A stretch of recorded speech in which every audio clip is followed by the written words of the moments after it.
Hello வணக்கம். இது உங்கள் சிவி ஜோன். ஸோ லைவில் பார்த்தீங்கன்னா ஒரு விஷயம் சம்பவம் காலையிலேயே ஆரம்பிச்சிட்டாங்க. அதாவது இதுதான் பிக் பாஸ் டீமுக்கு வேணும். என்னென்னா பாய்ஸ் வெர்சஸ் கேர்ள்ஸ்னு எதுக்காக இந்த ரூலை கொண்டு வந்தாங்கன்னா, நார்மலாக இருந்தால் கூட எங்கள் வீட்டு எல்லா நாளும் கார்த்திகை, எங்கள் நிலவில் என்றுமே இல்லை தேய்பிரை அப்படின்ற மாதிரி போயிருப்பாங்க.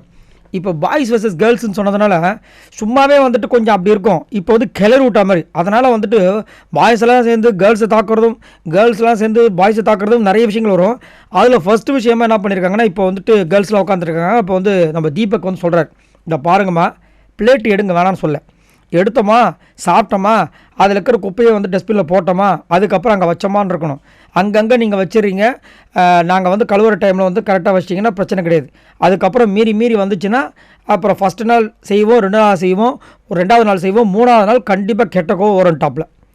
இப்படியே எல்லாருமே ஷாக்காக வராங்க. பவித்ரா ஜனனி அவங்களும் பார்க்குறாங்க, இன்னையா கெட்ட கோவம் வரும்னு சொல்லிட்டு போகிறாரு அப்படின்னு. அதுக்கப்புறம் இவங்க என்ன பண்ணுறாங்க, பவித்ரா ஜனனி உடனே ஏன்னா நம்ம பாட்டுக்க டக்குன்னு வீட்டில் பேசுகிற மாதிரி பேசி பிரச்சனை ஆகிடுச்சுன்னா அதனால் இப்போதைக்கு இப்படி சொல்லுவோம் அப்படின்ற மாதிரி சொல்லிடுறாங்க. உடனே இந்த பக்கம் பக்கம்னு சிரிக்காங்க. யாரும் பார்த்தா சுனிதா, ஏன் பார்த்தா சுனிதா தான் அவங்க வீட்டில் அப்படி தான் பண்ணுவாங்களாம்.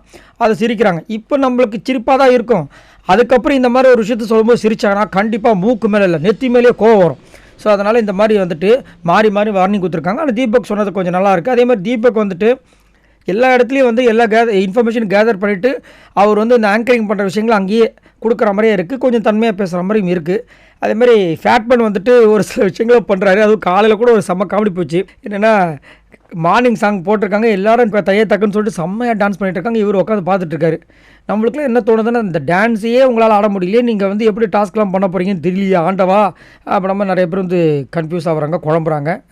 சரி பார்ப்போம், அவர் ஏதோ ஒரு ஐடியாவோட தான் வந்திருப்பார். உங்களோட கருத்துக்களை சொல்லுங்கள். மறக்காமல் அந்த லைக் பட்டனும் ப்ளஸ் சப்ஸ்கிரைப் பண்ணிவிட்டு பாருங்கப்பா. தேங்க்யூப்பா.